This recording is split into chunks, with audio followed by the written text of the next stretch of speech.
Trump প্রশাসনের কঠোর অভিবাসী বিরোধী অভিযানের বিরুদ্ধে বিক্ষোভের পরিপ্রেক্ষিতে যুক্তরাষ্ট্রের লস অ্যাঞ্জেলেসে আংশিক কারফিউ ঘোষণা করা হয়েছে। সেই সঙ্গে বিক্ষোভকারীদের গণগ্রেফতার করা শুরু করেছে পুলিশ। আজ বুধবার সংবাদ মাধ্যম সিএনএন-এর প্রতিবেদনে বলা হয়, যুক্তরাষ্ট্র সময় মঙ্গলবার রাত থেকে লস অ্যাঞ্জেলেসের বিক্ষোভপ্রবণ এলাকায় কারফিউ শুরু হয়। অন্তত আগামী কয়েকদিন স্থায়ী হবে কারফিউ।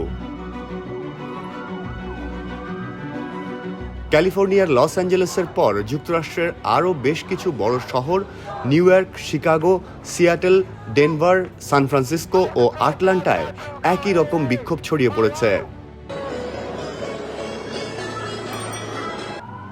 ন্যাশনাল গার্ডের পর মার্কিন প্রেসিডেন্ট ডোনাল্ড ট্রাম্পের নির্দেশে মঙ্গলবার লস অ্যাঞ্জেলেসে কয়েকশো মেরিন সদস্য মোতায়েন করা হয়েছে। ক্যালিফোর্নিয়ার গভর্নর গ্যাভিন নিউসাম একে গণতন্ত্রের প্রতি হুমকি হিসেবে আখ্যা দিয়েছেন। নিউসাম এই মোতায়েন ঠেকাতে সোমবার ক্যালিফোর্নিয়ার রাজ্য সরকার ট্রাম্প ও প্রতিরক্ষা দপ্তরের বিরুদ্ধে একটি মামলা করেছে।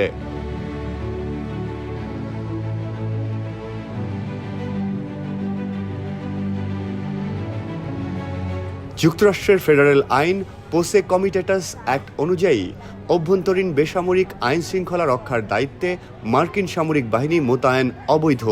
এর জবাবে ট্রাম্প উল্টো ইঙ্গিত দিয়েছেন নিউসামকেই গ্রেপ্তার করা উচিত।